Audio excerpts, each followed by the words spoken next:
First of all, good morning to all students. In the last video of class 12 business studies, we discussed process of staffing, elements of staffing, that is recruitment, training and selection. Under this topic, we discussed the meaning of recruitment, the process of recruitment. There are basically 4 steps in the process of recruitment, that is identification of source of labor supply, number 2, assessing their validity, number 3, choosing the most suitable source, and number 4, inviting applications from prospective candidate. Today we will discuss the important topic related to the recruitment, that is sources of recruitment. In the last few videos we discussed there are basically 2 sources of recruitment, that is internal sources and external sources. Today we will study the various example of internal sources and external sources as well as their merits and demerits. So what is internal sources? Internal sources refers to recruitment from within the organization from the existing staff and employees. The important internal sources of recruitment are transfer and promotion. What is internal sources? जब भी हम recruitment करते हैं यानी availability of employees को देखते हैं तो उस स्टेप में हम किसी बाहरी लोगों को बिजनेस में एज ए एम्प्लॉय रिक्रूट ना करके बल्कि हमारे बिजनेस में ऑलरेडी जो वर्क कर रहे हैं वर्कर्स उनसे ही हम अपने एम्प्लॉयज़ को अवेलेबल करा लेते हैं. जैसे मुझे 3-4 एम्प्लॉयज़ की ज़रूरत है और मैं बाहरी किसी एम्प्लॉयज़ को न रख के बल्कि अपने बिज़नेस से ही किसी एम्प्लॉयज़ को प्रमोशन की हेल्प से और ट्रांसफ़र की हेल्प से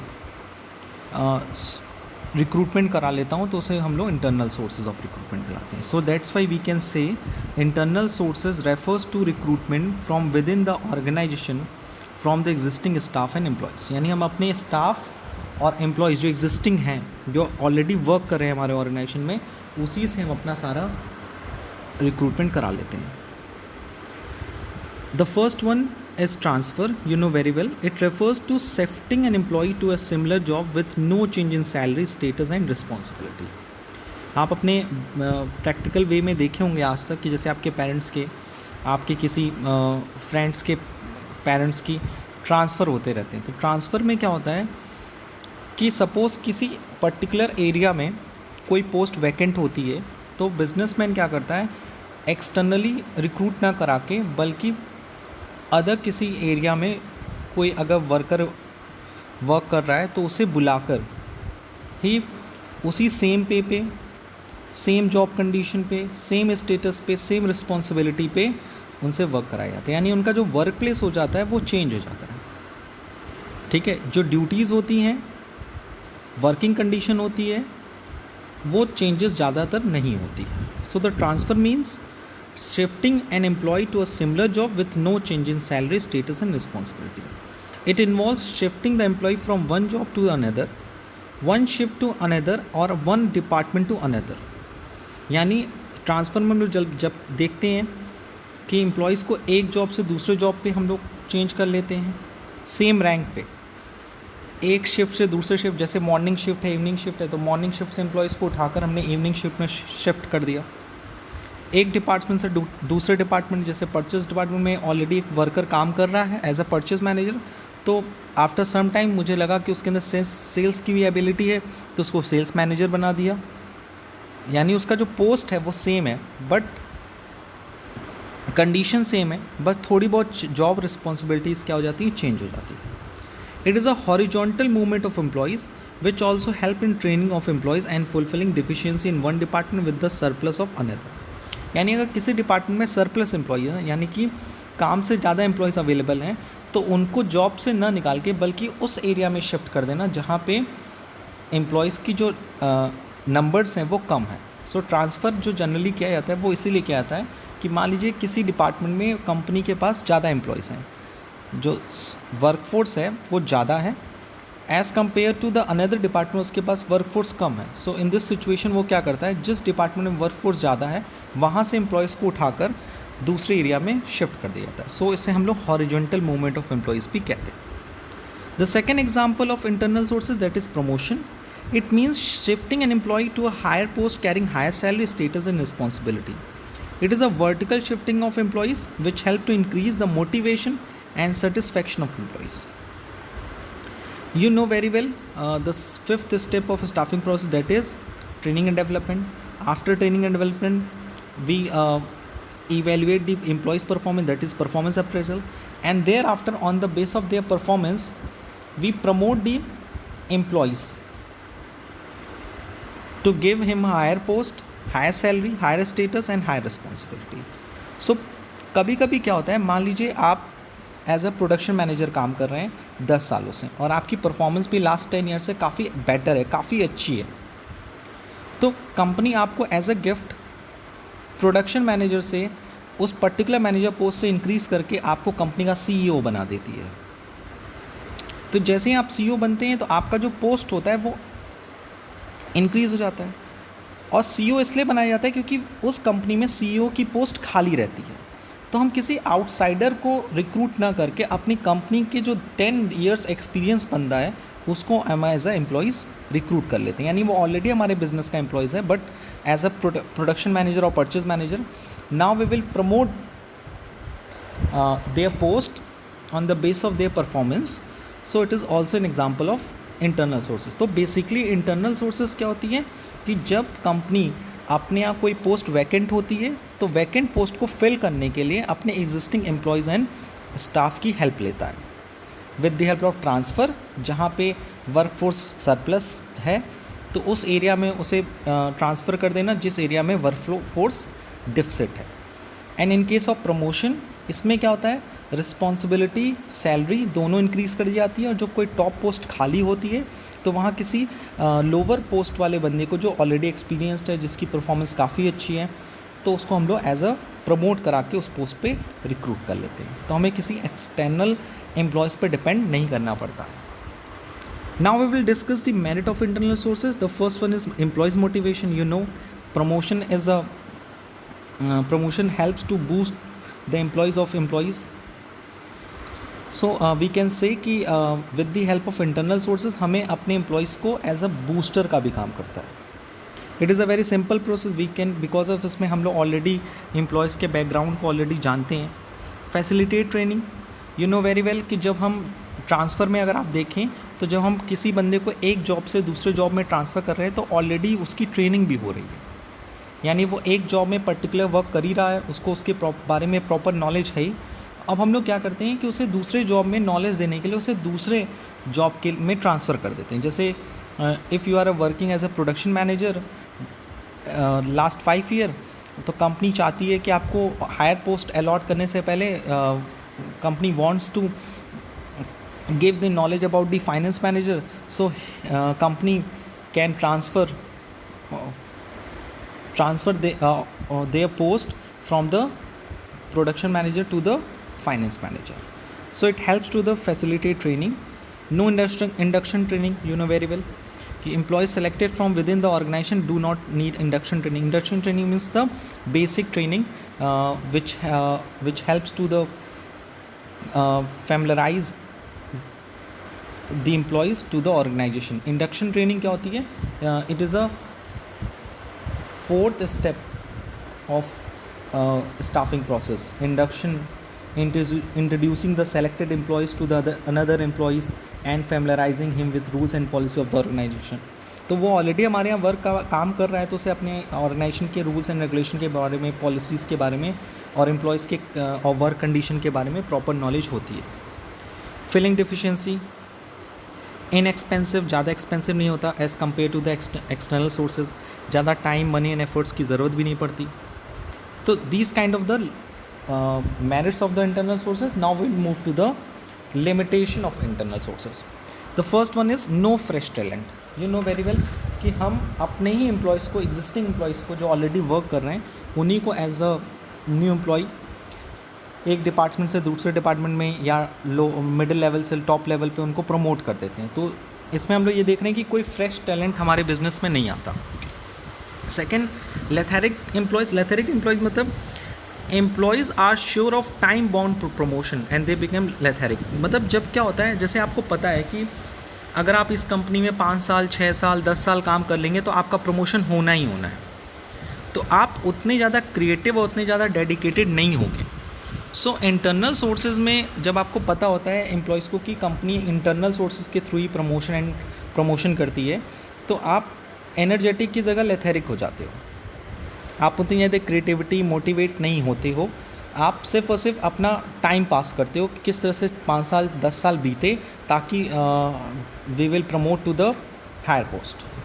the next one, no competitive spirit, क्योंकि आपका कंपैरिजन तो आपके खुद के कलीग्स के साथ होता है, उसके साथ आपका बाउंड बन जाता है, तो कोई कंपटीशन नहीं रहता। लेकिन अगर आप कंपनी अगर एक्सटर्नल सोर्सेज के थ्रू रिक्रूटमेंट करा रही है टाइम टू टाइम, तो आपके अंदर एक डर होता है और आपके अंदर एक कंपटीशन होता है, तो आप हमेशा क्रिएटिविटी करते रहते हैं।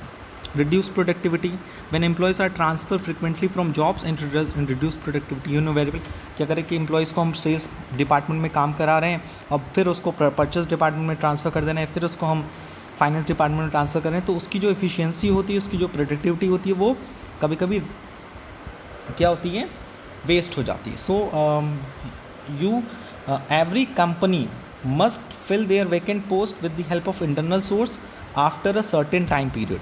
ये ध्यान रखना ज़रूरी है कि कंपनी जब भी इंटरनल सोर्स के थ्रू रिक्रूटमेंट करे विद स्पेशली ट्रांसफ़र के केस में, तो उसके लिए टाइम बाउंडेशन होना चाहिए कि कम से कम 1-2 साल वर्कर्स को उस पर्टिकुलर डिपार्टमेंट के बारे में नॉलेज तो होनी ही चाहिए।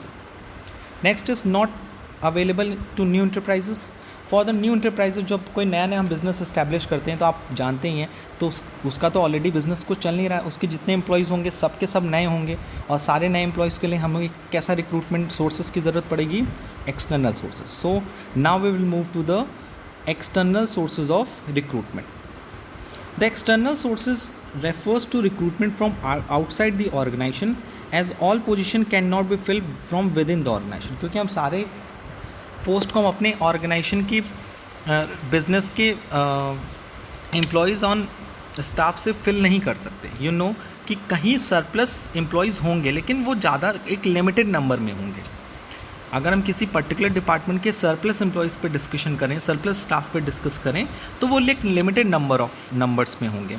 अब ये नहीं कि हम सारी स्टाफिंग अपनी इंटरनल सोर्सेज से ही कर लें। सो इट इज़ वेरी इंपॉर्टेंट कि हमें ये देखने को पड़ता है कि हम सारे स्टाफिंग जो है सारा रिक्रूटमेंट हम इंटरनल सोर्सेज से नहीं कर सकते, या specially for the new enterprises तो ये बेनिफिट तो होता ही नहीं उनके पास, तो उन्हें मूव करना पड़ता है एक्सटर्नल सोर्सेज को। तो external sources means recruitment from outside the organisation. The important external sources of recruitment are as follows. The first one is direct recruitment. Direct recruitment, you know very well, it is generally related to the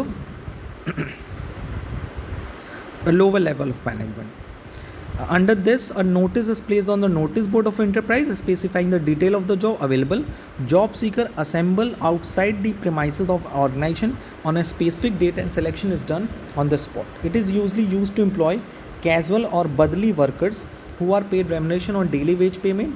The merit of using this method is that it is expensive and does not involve any cost. Direct recruitment generally जो होता है वो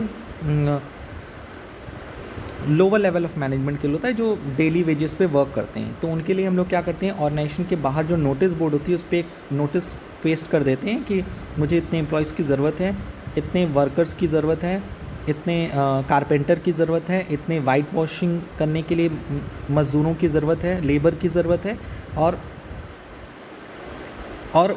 जो भी job seekers होते हैं, job seekers मतलब जिनके पास जॉब नहीं होता, वो अनएम्प्लॉयड होते हैं और they are searching for the new job. तो वे क्या करते हैं, हमेशा टाइम टू टाइम बिज़नेस की नोटिस बोर्ड को सर्च करते रहते हैं, आते हैं, देखते हैं और अपना इंटरव्यू देते हैं। Interview it is just a common interview. Direct recruitment में कोई स्पेसिफाइड इंटरव्यू नहीं होता, उनका बस बैकग्राउंड चेक किया जाता है, उनकी डिग्निटी चेक की जाती है, उसके बेसिस पे उनको जॉब में रख लिया जाता है। तो next one is casual caller. Casual caller क्या होता है, देखिए जब आप किसी ऑर्गेनाइजेशन में अप्लाई करने जाते हैं जॉब के लिए, यू नो वेरी वेल कि रिक्रूटमेंट में मान लीजिए 100 एम्प्लॉयज़ ने अप्लाई किया फॉर द जॉब, उसमें से हमने 10 एम्प्लॉयज़ को चूज़ कर लिया, अभी भी अनसेलेक्टेड एम्प्लॉयज़ कितने हैं? 90। यानी इन द रिक्रूटमेंट प्रोसेस हम चाहते हैं ज़्यादा से ज़्यादा एम्प्लॉयज़ आएँ, लास्ट वीडियो उन्होंने डिस्कस किया, और उसमें से हम लोग क्या करते हैं? सेलेक्ट करते हैं 10 एम्प्लॉयज़, अभी भी 90 एम्प्लॉयज़ हमारे अनसेलेक्टेड हैं। तो इन 90 एम्प्लॉयज़ जो हमारे यहाँ सिलेक्शन टेस्ट दिए हैं, but as compare to the top 10 candidate से वो पीछे रह गए। उन 90 एम्प्लॉयज़ की एक डाटाबेस तैयार कर ली जाती है, डाटाबेस जिसमें उनका नेम, एड्रेस, सब कुछ होता है, क्योंकि उनके पास ऑलरेडी पहले से सिलेक्शन टेस्ट हो चुका होता है, उनको बस ज्वाइनिंग नहीं मिलती क्योंकि वो टॉप 10 की लिस्ट में नहीं आते। तो जो 90 कैंडिडेट बचते हैं उनको हम लोग बोलते हैं कैजुअल कॉलर्स। कैजुअल कॉलर्स में क्या होता है कि जो अनसेलेक्टेड एप्लीकेंट्स होते हैं उनका डाटाबेस प्रिपेयर किया जाता है, और इन फ्यूचर अगर ऑर्गेनाइजेशन को न्यू एम्प्लॉयज़ की ज़रूरत पड़ती है तो हम उसी 90 में से without conducting the whole staffing process उसमें से ही किसी को चूज़ कर लेते हैं जिनको हमारे बिजनेस में काम करने के लिए रेडी हों, जो इंटरेस्टेड हों, आफ्टर सम टाइम उनको हम रख लेते हैं। तो casual caller, many business organisation keep a database for unsolicited applicants in their files, such files can be recalled to fill the current vacant position in the organisation.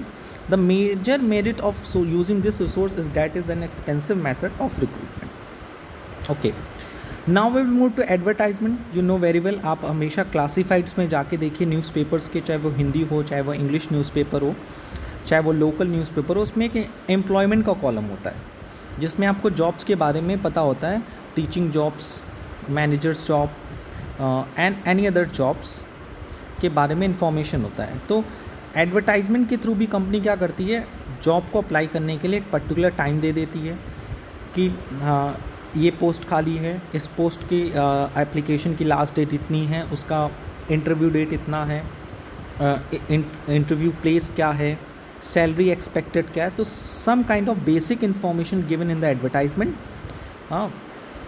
in the newspaper and the trade journals is a common method for encouraging people to apply for the job. Advantage क्या होता है advertising कि इससे हम लोग क्या करते हैं, ज़्यादा से ज़्यादा लोगों को स्टाफिंग के बारे में, ऑर्गेनाइजेशन के वैकेंट पोस्ट के बारे में इंफॉर्मेशन दे देते हैं। The next one is employment exchange. आपने नाम सुना होगा, government companies and private companies अपना एम्प्लॉयमेंट एक्सचेंज बनाती है, जैसे आप देखते होंगे। These are run by the government and help to match personal demand and supply by serving as a link between job seeker and employers. यानी इसमें होता क्या है, गवर्नमेंट ने एक बॉडी बनाई हुई है, ये पब्लिक है, पब्लिक में कई सारे लोग हैं, and you know very well India में तो अनएम्प्लॉयमेंट काफ़ी ज़्यादा है, तो उसके लिए एक बोर्ड बना दिया गया बीच में, this is known as employment exchange, और ये जॉब सीकर्स हैं। तो जॉब सीकर्स को वो इतनी सारी कंपनीज हमारे देश में, इतने सारे एम्प्लॉयर्स हमारे देश में कि सबके बारे में उनको नॉलेज नहीं हो सकता। ये सारी कंपनी में घूम घूम के सर्च तो नहीं कर सकते ना कि मेरे लिए सूटेबल जॉब क्या है। इमोशंस को समझिएगा मैं बोलना क्या चाह रहा हूँ। हमारे देश में इतनी सारी एम्प्लॉयर्स हैं, इतनी सारी कंपनीज, इतने सारे फर्म्स हैं कि every job seekers can not be search the vacant post required by the enterprises. So employment exchange ने एक सर्विस दे दी, वो क्या दे दी कि ऐसा करिए जितने भी जॉब सीकर्स हैं अपना एप्लीकेशन हमें आप सबमिट कर दीजिए, और कंपनी क्या करती है, डायरेक्ट पब्लिक से कांटेक्ट ना करके इन एम्प्लॉयमेंट एक्सचेंज के पास जैसे ही उनके पास रिक्वायरमेंट आती है कि उनके पास प्रोडक्शन मैनेजर की जॉब खाली है, वर्कर्स की जॉब खाली है, लेबर्स की जॉब खाली है, अकाउंटेंट्स की जॉब खाली है, एनी अदर ब्रांच मैनेजर्स की जॉब खाली है, तो वो अपनी इंफॉर्मेशन एम्प्लॉयमेंट एक्सचेंज को भेजते। एम्प्लॉयमेंट एक्सचेंज ये पूरा डाटाबेस इनका उठाकर कंपनी को दे देता है, यानी एक डाटाबेस रहता है एम्प्लॉयमेंट, और फिर वो उठाकर उनको दे देता है। तो समटाइम्स कंपनी क्या करती है, वो रिक्रूटमेंट की हेल्प के लिए वो एम्प्लॉयमेंट एक्सचेंज की हेल्प लेती है, यानी वो एम्प्लॉयमेंट एक्सचेंज से जो उसके लिए सूटेबल कैंडिडेट है उनका वो डाटा ले लेती है। बट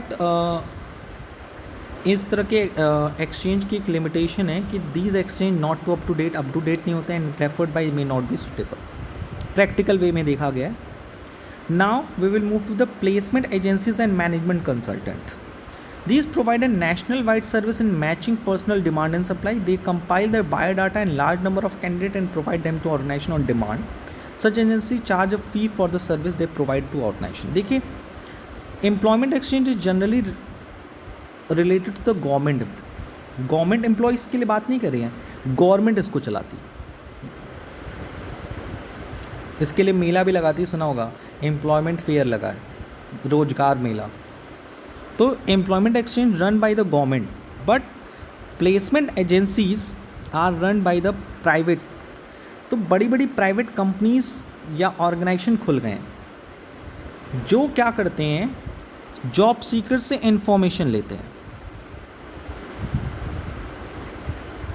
ठीक है, ये एम्प्लॉयमेंट एक्सचेंज है, but for the private, as a private enterprises. इनको हम लोग बोलते हैं प्लेसमेंट एजेंसीज। इनका कॉन्टैक्ट डिफरेंट कंपनीज के साथ होता है, कॉन्ट्रैक्ट होता है। और ये जॉब सीकर से क्या करते हैं, पब्लिक्स में जितने भी, ये पब्लिक बहुत बड़ी होती है ना, तो सबको समेटना, ये क्या करते हैं, इनसे इंफॉर्मेशन ले लेते हैं जॉब सीकर से, और कंपनी को जिस तरह के एम्प्लॉयज़ की ज़रूरत है वो उस तरह के एम्प्लॉयज़ का डाटाबेस उनको प्रोवाइड कर देते हैं। लेकिन ख़ास बात ये है कि ये जो प्लेसमेंट एजेंसीज़ हैं, they are charge some fees for their service.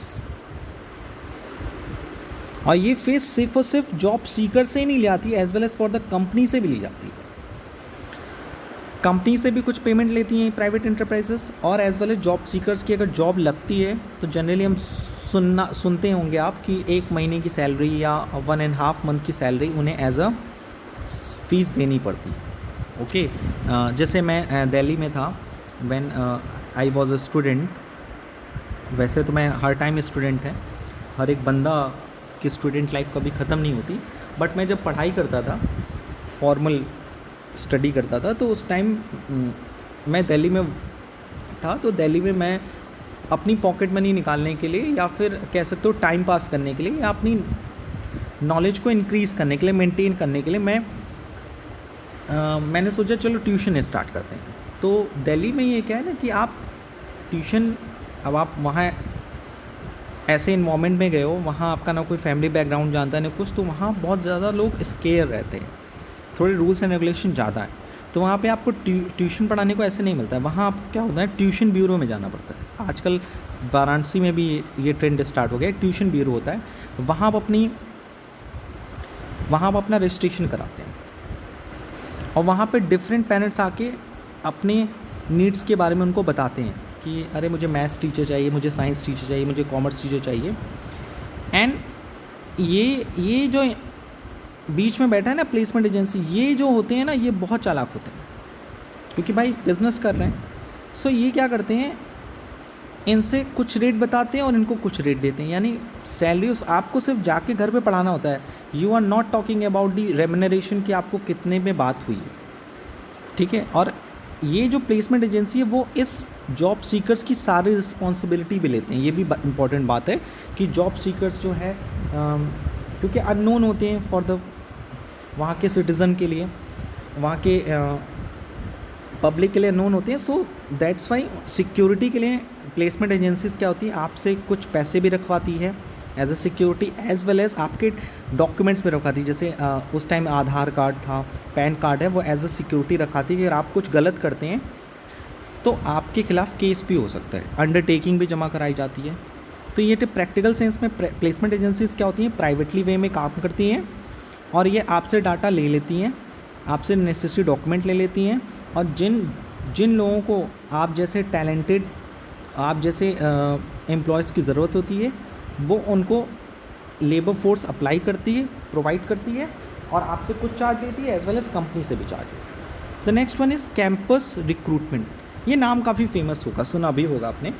जब आप जनरली किसी यूनिवर्सिटीज़ में पढ़ते हैं, मैनेजमेंट इंस्टीट्यूट में पढ़ते हैं, वोकेशनल इंस्टीट्यूट में पढ़ते हैं, तो वहाँ पे at the end of your study, जैसे 2 साल का कोर्स था, 3 साल का कोर्स है, तो पर्टिकुलर जब कोर्स का एंड आता है तो कैंपस रिक्रूटमेंट कराया जाता है। वहाँ पे क्या होता है, आप एज अ फ्रेश रहते हो, तो फ्रेश में एज वेल कि आपके लिए मनी इंपॉर्टेंट नहीं होता, आपके लिए एक्सपीरियंस इंपॉर्टेंट होता है। सो उस केस में कंपनी वहाँ का यूनिवर्सिटीज़ जैसे ये कॉलेज है, वो क्या होती हैं, अपने कॉलेज में डिफरेंट कंपनीज़ को इनवाइट करती है कि आइए, और यहाँ पे जो उसके स्टूडेंट्स होते हैं जो उनके यहाँ पढ़ रहे हैं 2 साल से 3 साल से 4 साल से, तो at the end of the particular study period वो सारी कंपनीज़ आती हैं और एक पर्टिकुलर फ्रेमवर्क के थ्रू इन सारे स्टूडेंट में से कुछ स्टूडेंट को सेलेक्ट करके अपनी कंपनी में जॉब देती है। इसे ही हम बोलते हैं campus recruitment. Many organisation maintain a close link with the universities, vocational and management institute in order to recruit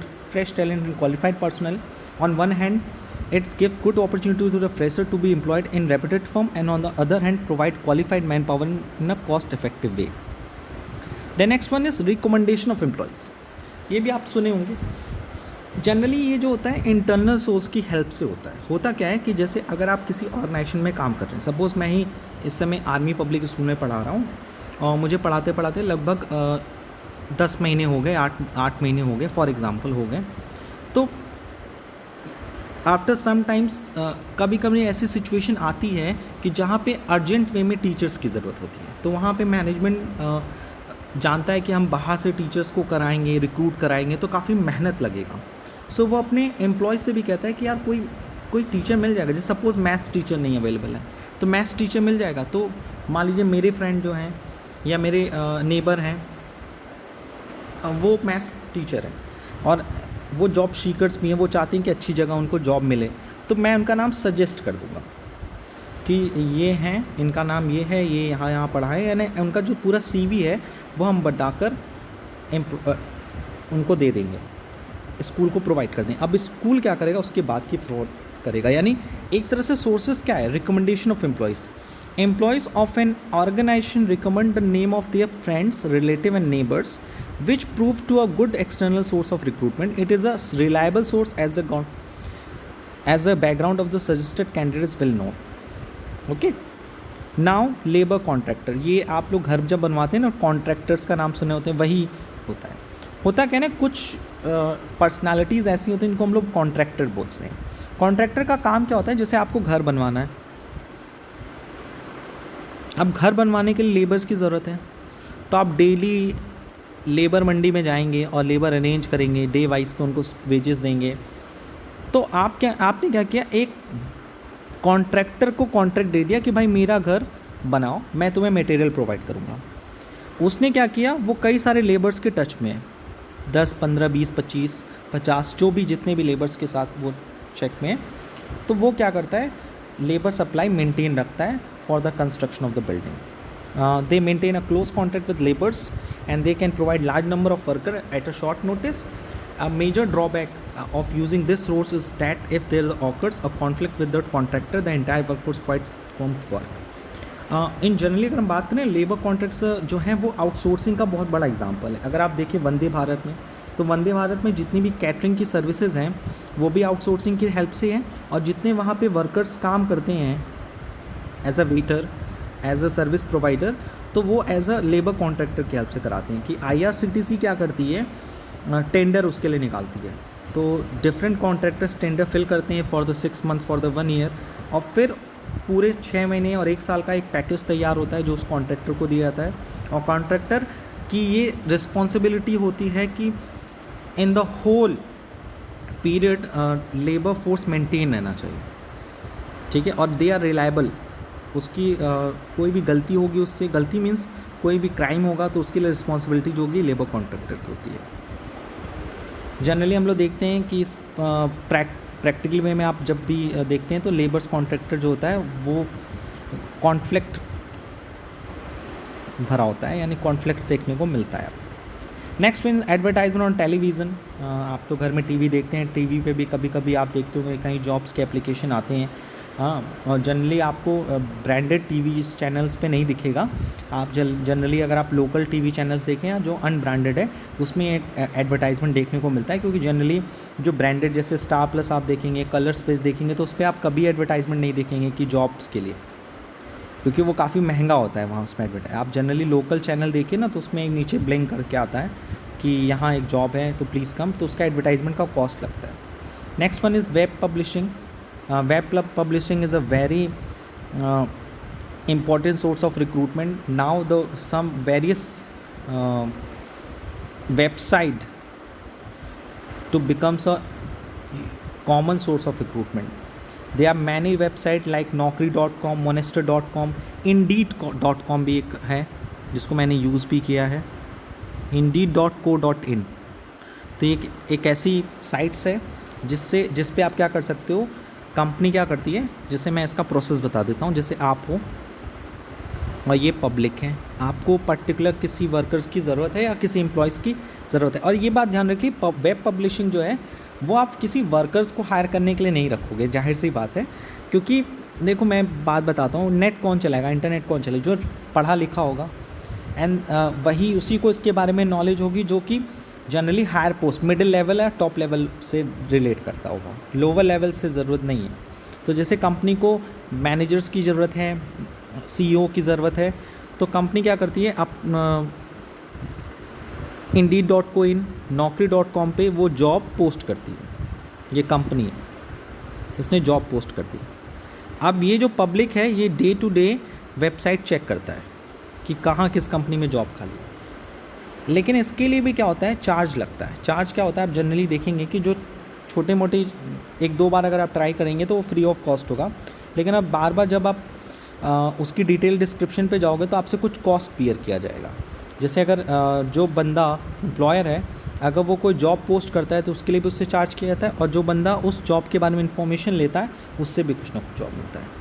So, web publishing generally designed to provide information to both job seeker and employer. Employee post their job information in the website, and the job seekers search the job description on these websites. So, they are basically 10 sources of external recruitment. The first one, direct recruitment, help for the lower level employees, casual caller, unselected candidate, advertisement, newspaper, and trade journals, employment exchange run by the government, placement agencies run by the private enterprises, campus recruitment done by the universities, vocational management institution, recommendation of employees is more reliable, labor contractors provide the workers on his risk, advertisement on television, web publishing, employment generation through websites. सो आज के इस video में हम लोगों ने discuss किया कि what are the sources of recruitment. They are basically two sources of recruitment, internal sources and external sources. आज के लिए इतना ही। नेक्स्ट वीडियो में हम लोग डिस्कस करेंगे the selection and the selection process. Thank you, thanks a lot.